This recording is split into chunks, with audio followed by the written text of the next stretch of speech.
Hey folks, welcome back to Chris is Losing It. After my last video, people were asking what my exact plan is for this carnivore and fasting journey.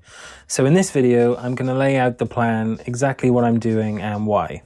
Before I get into the exact plan I'm following, a bit of context. I've been experimenting with fasting and low carb eating on and off for years, usually with short bursts of success followed by setbacks. But after the breakup earlier this year, I decided to take it further. Full carnivore, extended fasts, and proper structure.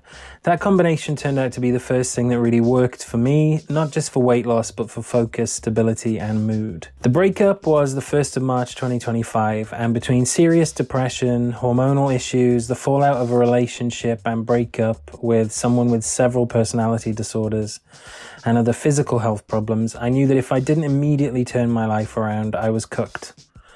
So I put together a plan I'd been trying to begin for months to no avail, and in the sheer existential dread I felt in that moment, I was able to start the plan. So I can't really say that I expect you to do something I failed to do without going through a similarly traumatic life event, but most of you probably have more of a normal reward system than me, and you might be able to simply set the goal and then follow the plan. The acute pain of the breakup has faded, so now I'm attempting to run the routine again in a less chaotic headspace. On the 1st of March 2025, I weighed 285 pounds, about 129 kilos, and I dropped to 235 pounds, about 107 kilos in 6 weeks. Then Easter happened. I felt that I deserved an Easter egg. I slipped. I stayed off the plan until recently, but a key difference compared to previous weight loss attempts is that I didn't regain any weight for months. And even now, I've only put back on about 10 pounds less than the water weight that I lost in the spring. So the structure of the plan is built around 2 alternating phases, eating days and fasting days. That's all. No calorie counting, no food tracking as such. I weigh myself every day, but you don't have to. Some people are worried about doing that, but I find it makes each measurement feel less important and then allows me to focus on the trend. I use a Remfo bioimpedance scale for this, and I've got the measurements from that feeding into my Samsung Health app, and from there into an app I've used for many years called Libro, which is a weight tracking app I use because I like their graphs. Eating days. The key to eating days is simplicity. Make sure you're eating meat with enough fat. I want my meals to be about 50-50 protein and fat at least, but I prefer 2/3 fat. Some people think ketosis is just about cutting out carbs, but you need to make sure you're consuming enough fat at meal times. Protein alone is not recommended, and that's why I avoid chicken. It's hard to get enough fat if you're consuming chicken. Breakfast, 3 eggs, scrambled, and a 100-gram pack of smoked salmon for omega-3s. I put a sprinkle of saxasolo on the eggs and grind black pepper over everything. I always put some fresh lemon juice on the smoked salmon. Sometimes I switch the salmon for bacon in the mornings. I've always got bacon. I cook the bacon in about 20 grams of salted butter, and then I use the bacon fat to fry the eggs. I drink an espresso with this and drink an electrolyte drink over the next half hour or so. Fasting can cause some sleep disturbance. Fasting can cause some sleep disturbance, so you might want to cut out caffeine while you're on this protocol. My sleep still isn't great, but when I started doing intermittent fasting overnight, the psychological resistance was pretty huge. If I went to bed without any food that day, my brain would keep me awake like, what? So we just never eating again? Or dinner is 1 ribeye steak, usually about 227 grams, that's 8 ounces, half a pound, seasoned again with saxasolo and freshly ground black pepper. Cooked however you like. For me, it's medium well. Around half a pack of smoked streaky bacon, that's like 7 slices, 7 or 8 rashers, cooked in 20 grams of butter until crispy. Cook the bacon first so you can cook the steak in the bacon grease. I season everything with ground black pepper and saxasolo. That gives flavor plus potassium chloride and sodium. That's it. Meat, eggs, butter, salt, pepper, and some smoked salmon. Pure carnivore, but with the flexibility to swap some proteins depending on price. I buy the steaks wherever they're cheap. or cheaper now that Aldi has gone up. I don't know if you have Aldi in the States. I do sometimes have a couple of quarter-pounder burgers instead of a steak if I can't get it, and the carb content is usually negligible anyway, although it's not strictly carnivore because they've got some, they put things like rice flour in there for some reason. If I get burgers, I'll allow myself a little cheddar cheese and a teaspoon of barbecue sauce or ketchup. Now, I know in the US they have a higher sugar content than in the UK. And, if I put a teaspoonful of barbecue sauce or ketchup on each burger, that is less than a serving. So it's less than the 6 grams or 3 grams of sugar that's on the label. What I found is that if I stick to the plan, and I've been in ketosis for a week or two, if I sleep up and eat something off plan, my body doesn't really recognize it. It doesn't want to switch back out of ketosis. I just get, honestly, a bit of an upset stomach, and my ketone levels don't drop. Fasting periods then. After each eating day, I fast for 60 hours on the plan. Now, I don't always stick to it, but the goal is these 60-hour fasts in between. So I'd have dinner on day 1, fast for day 2 and 3, and then have breakfast on day 4, if that makes sense. And I chose this because I saw a study that suggested the rate of autophagy drops after 2 days of fasting. So you could get more cumulative effect of autophagy from a longer fast, but it makes sense to me to refuel and go again. As someone who arguably has food addiction, it makes sense to minimize the anxiety that can come from thinking I'll be fasting even longer. During the fast, I have, hydration is really important. So I have a lot of water with a pinch of saxosolo for electrolytes. Once a day in the morning, I'll have a high 5-0 tablet, which is an electrolyte tab, in a pint of water along with an espresso. In the afternoon, I often have caffeine-free Diet Coke, Fanta Zero, Dr. Pepper Zero, lemon and ginger tea, if I feel like it. I can have those any time of day. People worry about sweeteners affecting insulin levels. I do think it's possible that drinking diet soda can have some negative effects.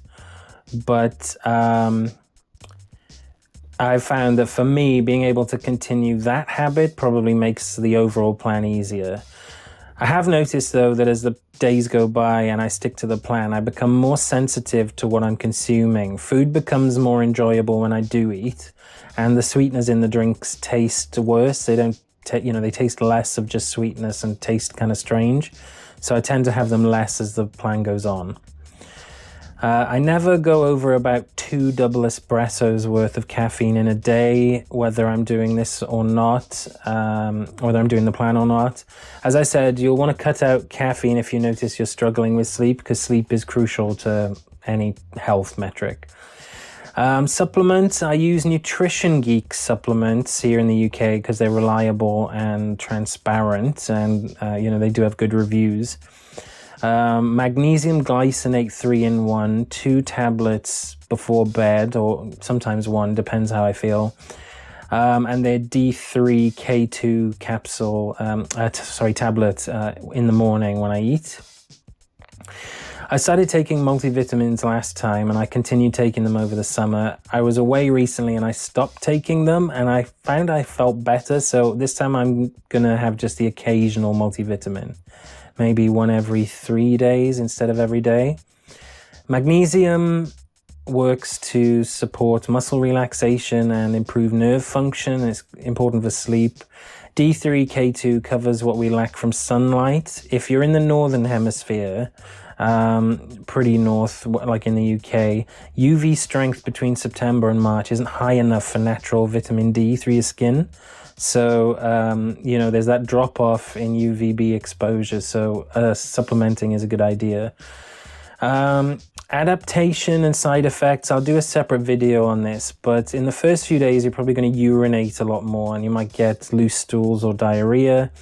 That's the body dropping the stored glycogen and water weight. That's what your water weight is. It's the glycogen stored in your muscles.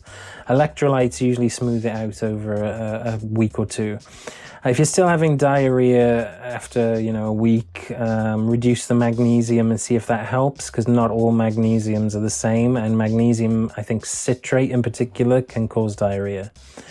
So the reasoning, let's be honest, most of us want to lose weight and look better, feel more attractive, and health is secondary.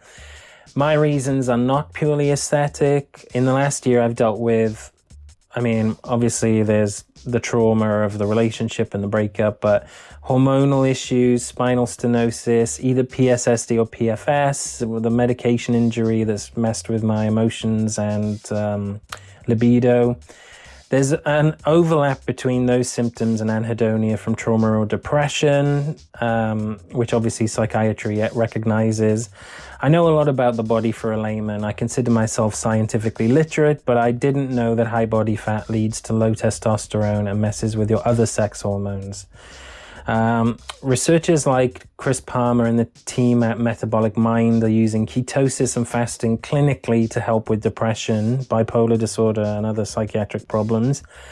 The idea is that improving metabolic and mitochondrial function supports neuroplasticity and brain energy regulation. For someone like me, that's a credible route to improvement of all the possible psychological difficulties I've been experiencing, and the weight loss that goes along with it is important to help my spinal injury. Ketosis also triggers autophagy, cellular cleanup and removal, which may help with long-term health, hormone balance, and inflammation. Losing fat improves nearly every marker linked to metabolic and endocrine, hormonal health. So even basic data show that leaner men tend to have healthier hormone profiles and are generally rated as more physically attractive, which helps rebuild self-esteem after a rough period.